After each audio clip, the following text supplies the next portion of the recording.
The Assembly will hear now an address by Her Excellency Kamla Persad-Bissessar, Prime Minister of the Republic of Trinidad and Tobago.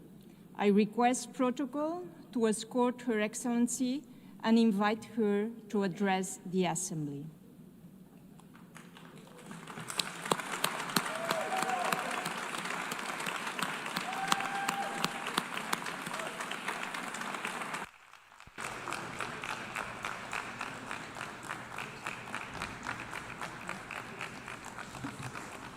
Thank you all very much. Thank you.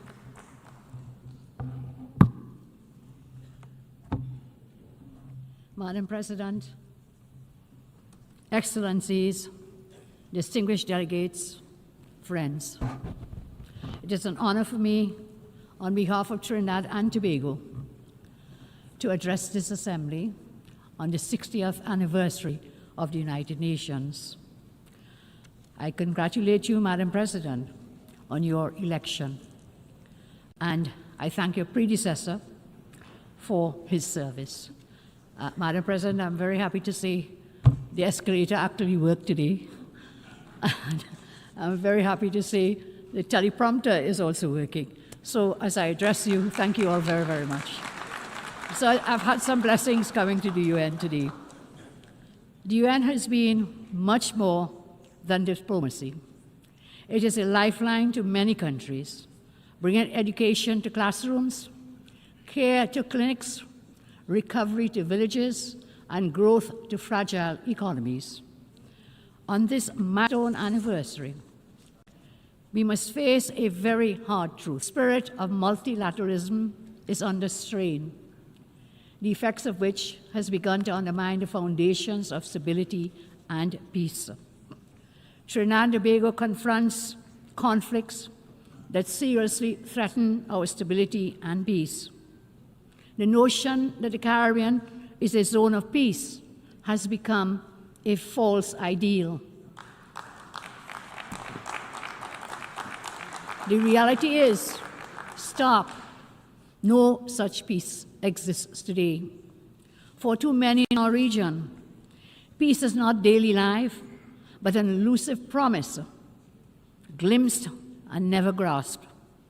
In its absence, our citizens pay a terrible toll. In 2024, for example, Trinidad and Tobago, the only nation in the Caribbean of 1.4 million persons, we recorded 623 murders in 1 year last year. 41%, 100,000. That's about 40%, and many of them are gang-related. So the reality is being a zone of peace is still an elusive dream that we're pursuing. In the last 25 years, we have had over 10,000 murders, which is equivalent to losing 1% of our adult population. Across Latin America and the Caribbean, homicides range from 20 to more than 60 per 100,000.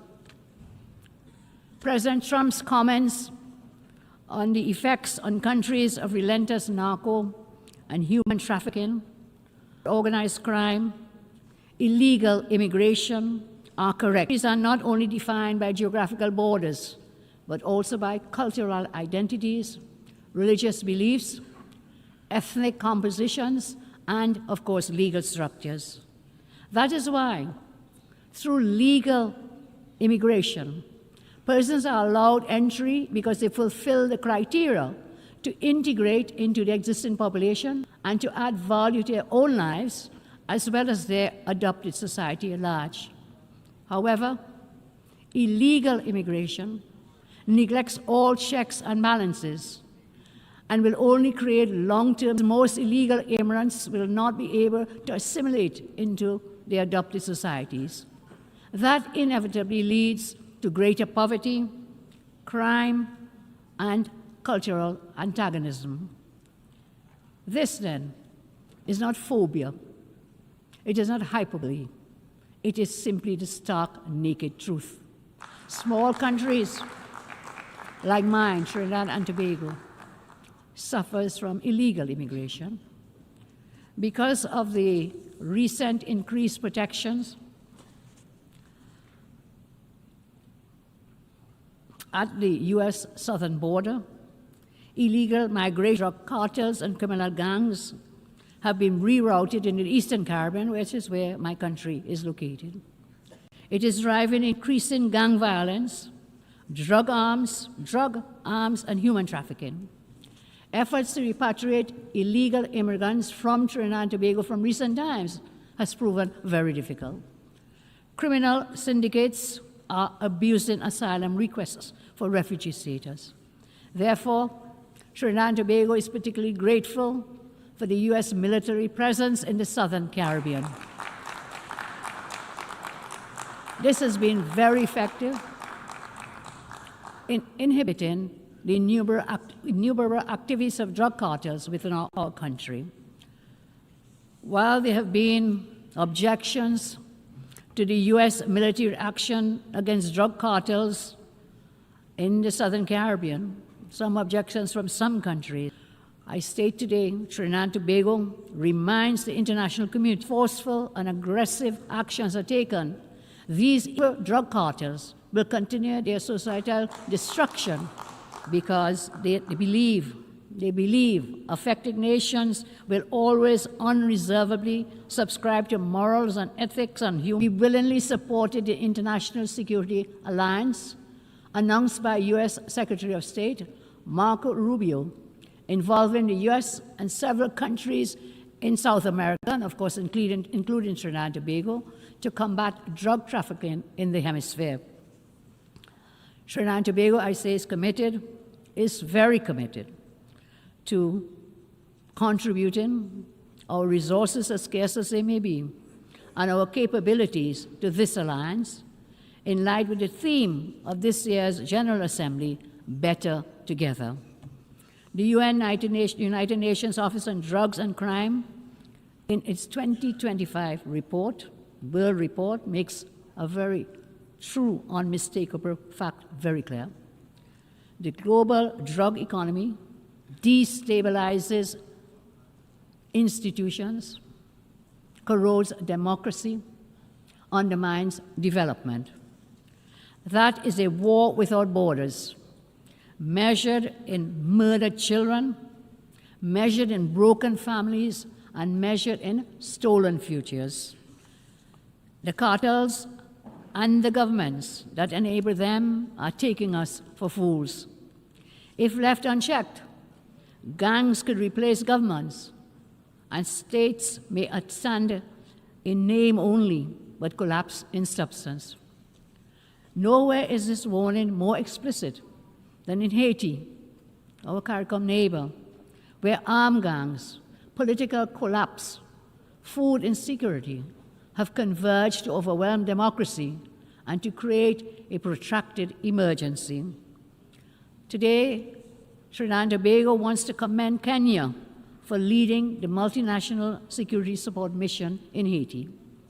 Trinidad and Tobago also endorses the comments made by U.S. Ambassador Dorothy Shea on August 28, 2025, when she noted, and I quote, "The next international force must be resourced to hold territory, secure infrastructure, and complement the Haitian National Police in a parallel comprehensive approach which includes disrupting gang financing, arms trafficking, and other illicit flows, fueling instability.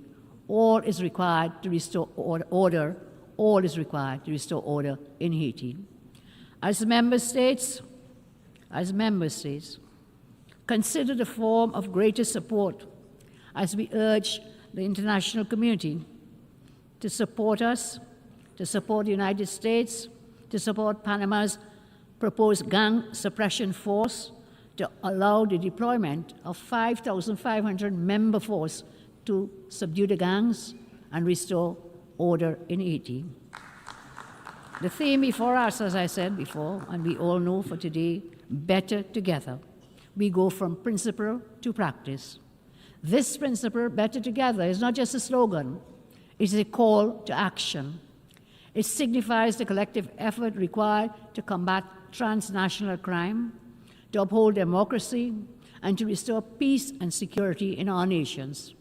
Therefore, despite being a very small country with limited resources, we are committed to sharing the burden with the United States, with Panama, and all countries willing in assisting the gang suppression force to bring some semblance of peace to Haiti. I turn now to the climate agenda. This week, the climate agenda has been at the forefront of many speeches. I say with the greatest of respect, the antagonistic approach adopted by some climate activists towards the implementation of their climate agenda sometimes does more harm than good. Developed countries, I say with the greatest respect again, can't or should not force feed a climate agenda onto developing countries and blackmail them into cooperation. We cannot proceed in that manner. That is exactly what has been happening, where the access to financial systems, media platforms, new technologies, and development funding has been weaponized in order to coerce, to force compliance with some climate goals. What adds insult to injury and to injustice is that many of the same developed nations actively supporting the imposition of aggressive climate agenda, an aggressive climate agenda, actually achieve developed nation status and prosperity through highly environmentally destructive and polluted industries in the many decades gone by. While there is definitely a space for renewable energy, the fact remains that fossil fuels are still essential for our continued survival. It cannot be ignored that the thousands of products created from fossil fuels, essential for daily life, cannot be produced economically in the quantities required from other means to satisfy the current world population. Trinidad and Tobago commits that we will, within reason, support actions to protect the environment for future generations. However, independent nations must be free to create a climate policy which is crafted to balance their development goals and poverty eradication with policies dealing with environmental protection. In my respectful view, this balance is a pragmatic necessity for food security, for civil order, and for economic growth. As we progress, Madam President, into a multipolar world order, where power is diffused across regions, it will be impossible to coerce all actors to adhere to the current climate agenda being advocated.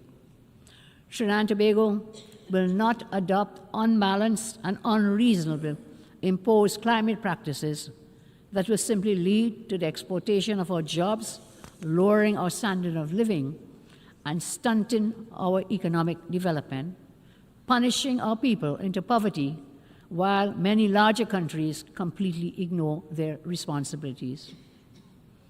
Our country, Trinidad and Tobago, the United Nations, we have always been unwavering in supporting through the various crises and empowering our citizens through UNICEF, through UNDP, through ILO, through UNESCO, and UN Women, and we want to thank the United Nations for those initiatives. In return, we have sought to repay that trust by advancing the proposal for the International Criminal Court in 1989, by introducing Resolution 6569 on women and disarmament, and we also signed up very early the Non-Proliferation Arms Control in 2010, and we signed the Arms Trade Treaty early in 2013. In my own country, regarding that the children are our future, knowing full well that their survival, their resilience, and their sustainability will continue our nations forward, as in all nations. And so we created a Children's Authority. We created a Children's Life Fund. We expanded early childhood education. We ensured a trailblazing adherence to the MDGs, especially when it comes to education, proving that even the smallest nations can align domestic products with global ambition. As we now mark the 30th anniversary of the Beijing Declaration, we reaffirm that women and girls must be equal partners in peace and sustainability. Just as we call for in our 2010 resolution, we continue to champion their empowerment, knowing it is essential to global progress. Our commitment to the United Nations is clear, and our voice is steady. For 63 years, we have upheld the rule of law, championed human rights, strengthened international law, and we have never been silent in the face of injustice. And this is why Trinidad and Tobago sought support to become a non-permanent member of the United Nations Security Council for the 2027-28 term.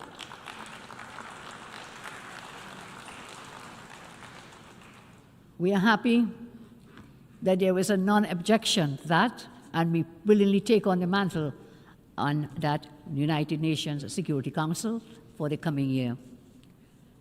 So, my friends, all colleagues, we say, Madam President, during our term, we will build on our record, amplifying unheard voices to ensure that justice and equality anchor lasting security.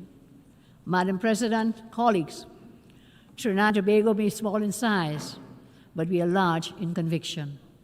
We continue to ask for your support so that this Council reflects not only the interests of the powerful, but also the voices and aspirations of all people.